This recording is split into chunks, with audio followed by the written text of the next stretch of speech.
I froze the moment Jake leaned in, not because I feared him, but because I feared what it meant.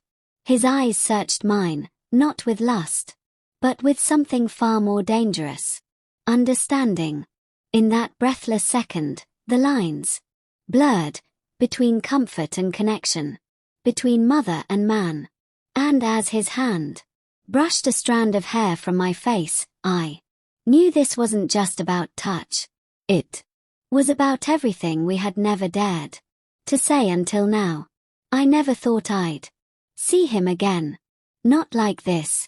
Not after all these years. My name is Linda. I'm 62 years old, widowed, and I live alone in a quiet cabin by Lake Arrowhead. It's the kind of place where mornings come with mist over the water, and the only sound is the distant call of geese echoing through the pines. It's peaceful, predictable, and until recently it was enough. Most days I read on the porch wrapped in a shawl that still smells faintly of my late husband. I keep the radio low, mostly for background noise, and I've grown used to the solitude. It doesn't ache as much as it used to. That changed. On a Thursday afternoon, I was baking banana bread, something I only do when I'm either terribly lonely or trying not to think about something. The oven had just beeped when I heard a car pulling up the gravel drive. I peeked out the window, expecting the UPS guy or maybe a lost tourist. Instead, I saw a face I hadn't seen in over 20 years. Jake. He stepped out of his truck, taller than I remembered, a little weathered, carrying just one small duffel bag. The same lopsided grin, the same dark eyes, though now they held something heavier, something tired. Jake was the son of Robert, my late husband's best friend. He used to visit with his dad when he was still a lanky teenager.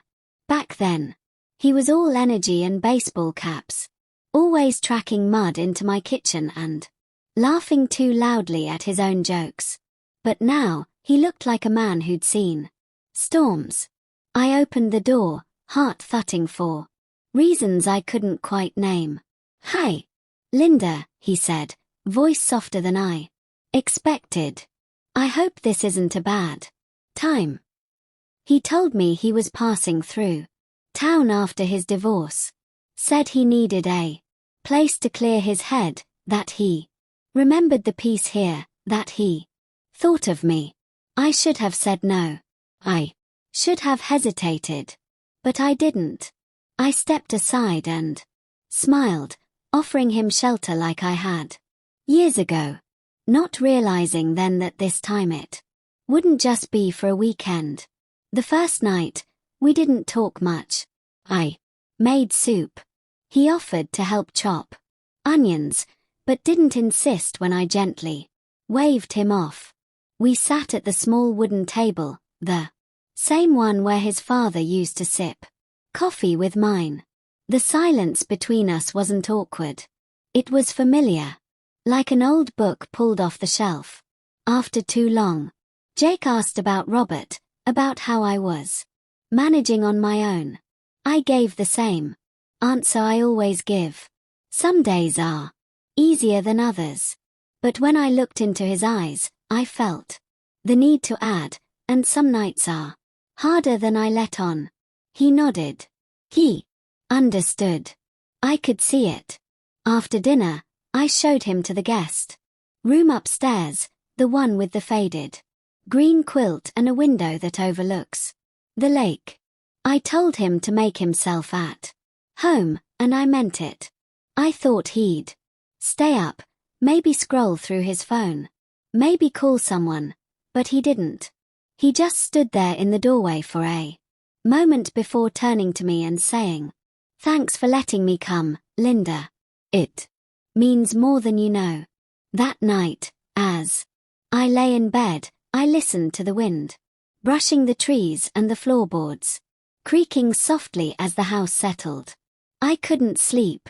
Not because I felt unsafe, but because for the first time in a long while, I wasn't entirely alone. There was something strange about it. Comforting, yes, but also electric. I pulled the covers higher and shut my eyes, telling myself that it was just kindness, just nostalgia, just a familiar boy grown into a tired man. But a whisper inside me, a quiet, daring whisper, said otherwise. Something had returned with Jake. Something I hadn't felt in years. Not love, not yet, but attention. And in the quiet of that night, I realized how much I missed being seen. The third night, the power went out. A sudden summer's storm swept through the trees like a whispered warning. One flicker and the house fell into silence. No TV, no music, just the sound of rain tapping the windows and the occasional low groan of thunder in the distance. I found Jake in the kitchen, a single candle casting soft shadows across his face. He was barefoot, leaning against the counter, shirt slightly wrinkled, hair a little damp from when he'd run out to check the fuse box. He looked different in that light. Not just older, but gentler, quieter. Like the boy I used to tease at family barbecues had become someone else. Entirely and yet not a stranger. Looks like we're roughing it tonight, he said, handing me a mug of lukewarm tea. We sat in the living room across from each other, wrapped in old blankets. And the kind of silence that doesn't ask to be filled. I made a joke about him, looking like a mountain man with his growing beard. He smiled, then surprised me by saying, "You always made me feel safe. You know that." My breath caught. There are certain things you don't expect to hear. Not from your late husband's nephew. Not after all these years. I didn't answer right away. I didn't need to. Instead, I reached across the couch and rested my hand on his. Not a dramatic gesture, not a confession, just a touch. Steady, warm. He didn't pull away. And when he leaned toward me slowly, uncertainly, I didn't stop him. It wasn't a kiss. Not yet. It was that moment before. The heat, the hesitation, the question neither of us dared to ask out loud. And it was in that suspended breath, that delicate pause, that I realized I hadn't felt this alive in years. His fingers brushed mine gently, like they were asking for permission. I didn't give it with words. I gave it with stillness, with the way I closed my eyes, not to block it out, but to feel it more fully when his lips finally touched mine. It wasn't reckless. It wasn't wrong. It was slow, careful, laced with a grief neither of us could name, and a longing both of us had buried far too long. I don't know how long we stayed like that. Just lips brushing, breath shared, emotions too raw to label. But I do know that when I pulled away, I looked into his eyes and saw no guilt, just honesty. And I knew everything had changed. The next morning was quiet. Jake didn't come down for breakfast, and I didn't call him. The coffee brewed, the toast popped. Everything behaved as if the world hadn't tilted the night before. I sat at the kitchen table, staring at my hands. These same hands that had wiped his tears when he was 8 years old. That had held his shoulders just hours ago when he kissed me like a man who had waited too long. When he finally appeared, hair damp from a shower, eyes a little puffy, he paused at the doorway like he wasn't sure if he was welcome. "Morning," he said, voice. "Morning," I replied. That was all. He sat across from me and for a full minute, neither of us spoke. We just listened to the hum of the refrigerator, the creak of old floorboards, and something else. Something between us that pulsed like electricity. I didn't sleep, he finally said. Kept thinking about last night. I looked up. His eyes didn't waver. I'm not asking you to explain anything, he added. I just needed you to know I don't regret it. I exhaled slowly. I don't either, I said. But I'm scared of what it means. He reached for my hand. Again, not like the night before, not with hunger, but with honesty. The kind of touch that says, I'm here, even if you're not ready yet. And in that moment, something unexpected happened. I smiled. Maybe because of how absurd it all was. Maybe because it had been years since someone touched my hand without expectation, just presence. And maybe because somewhere deep down, I needed to believe that even the messiest connections still held meaning. If you've made it this far into the story, if something about this moment resonates with you, don't forget to support the channel with a super chat or a super sticker. It helps us keep telling stories that linger long after the screen goes dark. Thank you. Jake stood and walked toward the window, hands in his pockets. I've never told anyone this, he said, his back still to me. But after Uncle Dave died, I felt like I didn't belong anywhere anymore, except here with you. His voice broke slightly. I didn't come back for the summer just to reset. I came back because I missed the only place that's ever felt like home. That's when I stood. And I walked toward him, not because I had answers. Not because anything had been decided. But because sometimes two people don't need clarity to share the same silence. Just willingness. That afternoon, we didn't talk about it. Not over lunch.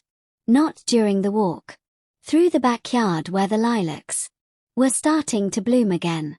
Not even when we sat across from each other on the porch sipping lemonade like nothing had unraveled between us. But silence, as I've come to learn, doesn't always mean distance. Sometimes it's two people choosing not to tear something delicate with the weight of premature words. At one point, Jake reached down and adjusted the hem of the old porch rug. A tiny habitual thing, but I saw it, that flicker in his jaw. The effort to stay composed. We don't have to fix it all today, I said gently. He looked up, surprised. But what if we never talk about it again? We will. I told him when we're ready. His shoulders dropped, and for the first time since the kitchen, he smiled just a little. Later that night, I was folding laundry when he passed by my room. He paused at the doorway, hesitant. I'm heading out for a bit just to clear my head. He said, okay, I replied, not asking where, not needing to. Before he turned to leave, he added, thanks for not making it weird. And I smiled again. Because the truth is, it was weird. Unspoken things still swirled between us, like dust caught in a sunbeam. But maybe we didn't need to chase clarity right now. Maybe just sitting with the discomfort was part of growing up, part of being human. As I folded the last towel, I realized something. I wasn't angry. I wasn't ashamed. I was just awake to all the strange, uncomfortable, raw truths that come with being alive and needing connection. And in a world where people pretend so easily, maybe being honest, even about the hard parts, was the most courageous thing either of us had done. That night, as the house grew quiet and the wind pressed gently against the windows, I lay in bed wide awake, staring at the ceiling, listening to the distant hum of a world that didn't yet know what had happened. In hours, it would have been easy to pretend Nothing had shifted, to package it all up, tuck it away, and file it under that one awkward moment we never speak of again. But that's not the truth. The truth is, closeness can sometimes confuse us. Loneliness wears many faces, and boundaries, even the strongest ones, can blur when we're searching for something soft to lean into. What happened between me and Jake wasn't romantic, but it was intimate, and for a moment frighteningly honest. I don't know where we go from here, but I know one thing. I'd rather walk through discomfort with my eyes open than build a life made entirely of pretense. The next morning, we sat at the kitchen table drinking coffee. He didn't say much. Neither did I. But when he passed me the sugar, our hands touched, and neither of us pulled away too fast. It was small, but in that moment, it felt like a quiet promise that we would find a way, not back to how things were, but forward into something a little messier, a little more real, and maybe a little more forgiving. And if you've made it to this point, thank you. Truly, if this story stirred something in you, if it made you reflect or feel less alone, I'd love for you to be part of our growing community. So, don't forget to like, subscribe, and if you'd like to support more honest stories like this one, consider sending a super chat or super sticker during our next premiere. Every bit helps keep these stories alive. We're not perfect people, but maybe, just maybe, we're learning to love the imperfections more gently.